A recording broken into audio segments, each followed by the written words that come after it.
Hello বন্ধুরা, আসসালামু আলাইকুম। বন্ধুরা, আপনারা কেমন আছেন? আশা করি সকলেই আল্লাহর রহমতে ভালো আছেন। তো বন্ধুরা, আজকে আমি গুরুত্বপূর্ণ ভিডিও নিয়ে আলোচনা করব। ভিডিওটির মধ্যে যে গাছগুলো উদ্ভিদগুলো দেখতে পাচ্ছেন, মূলত সেই উদ্ভিদ নিয়ে আজকে আলোচনা করব। তো বন্ধুরা, খুবই গুরুত্বপূর্ণ একটি উদ্ভিদ। তো বন্ধুরা, এই উদ্ভিদটি যদি আপনারা ব্যবহার করতে পারেন মাত্র একটানা 7 দিন, আমরা যে নিয়ম বলে দেবো সেই নিয়মে যদি ব্যবহার করতে পারেন, তাহলে বন্ধুরা অবশ্যই 100% কার্যকরী উপকার পাবেন। তার কারণ হচ্ছে বন্ধুরা, যারা এই উদ্ভিদটি ব্যবহার করেছে তারাই কিন্তু উপকার পেয়েছে। তাহলে বন্ধুরা, আপনারাও উপকার পাবেন।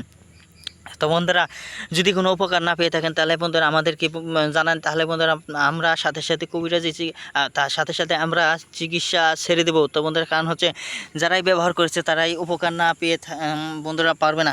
তা আর যারা এই গাছটিকে অবহেলার চোখে দেখেন তাদেরকে বিশেষ অনুরোধে বলবো, আপনারা এই গাছটি যেখানেই পাবেন সেখান থেকে কিন্তু তুলে নেবেন, সংগ্রহ করবেন।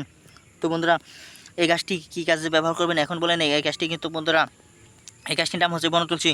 তুলসী দুই ধরনের, বনতুলসী ও রামতুলসী। তো বন্ধুরা, এই বনতুলসী বা রামতুলসী দিয়ে বন্ধুরা আপনারা কী করবেন, আপনারা বন্ধুরা যাদের দীর্ঘ সময় ধরে ঠান্ডা, জ্বর, সর্দি, কাশি ইত্যাদি ভুগে আছেন, কোনো কিছুতেই বন্ধুরা অনেক টাকা নষ্ট করেছেন, তারপর কোনো কিছুতে আপনারা এর থেকে রেহাই পাচ্ছেন না, বিশেষ করে যদি আপনারা এই গাছের পাতাগুলো যদি আপনারা রস করে যদি খাঁটি মধু মিশিয়ে নেওয়ার পর বন্ধুরা যদি সেবন করতে পারেন, তাহলে বন্ধুরা অবশ্যই মাত্র 7 দিন সেবন করার পর থেকে আপনারা বুঝতে পারেন এই গাছের উপকার কেমন। তো বন্ধুরা, এই 7 দিন সেবন করলে আপনারা দীর্ঘ সময়ের ঠান্ডা, জ্বর, কাশি থেকে আপনারা রেহাই পাবেন। ধন্যবাদ আপনাদেরকে।